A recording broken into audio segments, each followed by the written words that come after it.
The Connection St. Martin's is the biggest and busiest day and night centre for homeless people in central London.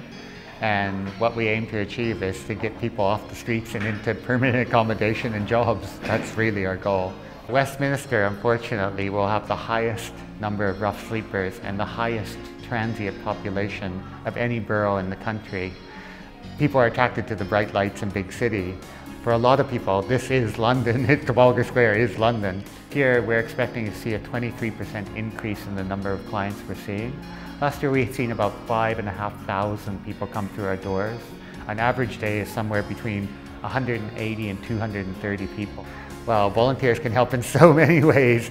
We could not be able to provide the quantity or quality of services that we do without volunteer help.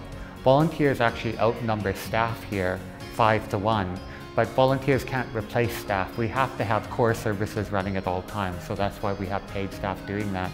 But volunteers are like the icing on the cake. We're the cake and the volunteers are the icing.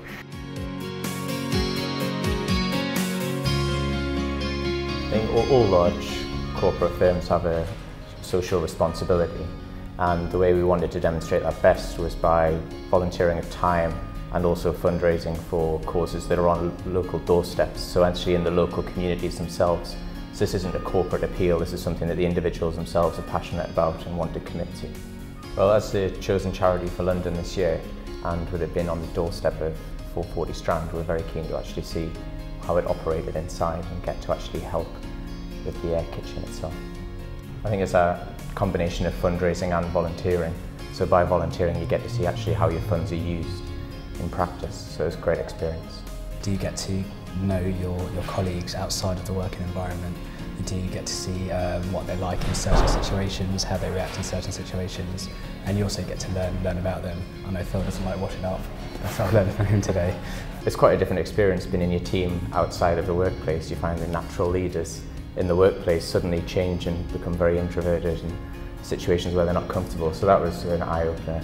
You find yourself in a situation which you don't find yourself in every day, and that's a great way to really challenge yourself. And definitely when you do see homeless people on the street, you're very quick to judge, but when you come in and serve lunch, you just realise just normal people and just going about their everyday lives. I think you should definitely research the charity before you go.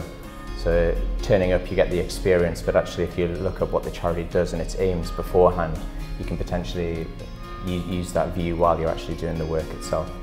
They expect everybody who's homeless to be the people that you see sitting in a heap on the ground, covered in rags. That's not the reality anymore. Homelessness can affect anybody. So if you come in here, you can break down those assumptions and you realize a homeless person is just you or me without a home.